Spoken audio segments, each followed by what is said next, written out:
শুভ সকাল সকলকে। দেখো, আমি তোমাদের বলেছিলাম যে পুজোর সময় যাতে ফুলগুলো ফুটে যায়, কি সুন্দরভাবে ফুলগুলো ফুটেছে।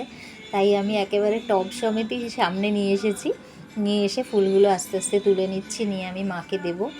আর লোকনাথ বাবার জন্য একটা সুন্দর বেলফুল ফুটেছে, ওটা বাবা লোকনাথকেই আমি দেব। আর সব ফুল দিয়ে ঠাকুরের জায়গা সাজালে তো খুবই ভালো লাগে। তো অলরেডি আমার মালা দিয়ে সাজানো বলে আমি কয়েকটা ফুল তুলে নিলাম, যে কটা বেশ একটু ভালো হয়েছে বড় বড়, আর বাকিগুলো তো কুঁড়ি রয়েছে। তাই সেইগুলো দিয়ে একটু সাজিয়ে ঠাকুরের জায়গাটা সাজিয়ে দেবো। মানে ঠাকুরকে দিলে সত্যিই মনটা ভরে যায়, সেই জন্যই আমি তুলে আর কি এটা রেডি করলাম ঠাকুরকে দেবো বলে। তা মাকে প্রথমে দিলাম, এখন তো বাসন্তী পুজো, আজকে সপ্তমীর দিন মাকে দিতে পেরেছি, খুবই আনন্দ। আর বাকি আমার যে ঠাকুর রয়েছে, যতটা ফুল আছে সেইগুলো আমি দিয়ে দেব। আর কালকে অষ্টমী তিথি, কালকে অষ্টমী তিথিতে বাড়িতে অন্নপূর্ণা পুজো হবে।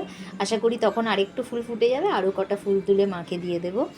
আর যেহেতু আমাদের শনিবারে মানে ঠান্ডা মায়ের পুজো আছে, সেই জন্য কালকে রান্না হবে না, শুকনো এমনি প্রসাদ ধরেই আমাকে দিতে হবে। তারপরের দিন নবমীর দিন আমি সেইগুলো নিয়ে ভালো করে রান্না করে দিয়ে, আমার মাও আসবে, মাকে ডাকবো, মাকে ভোগ দিয়ে তারপরে আমরা আমাদের খাবার গ্রহণ করব। ওকে।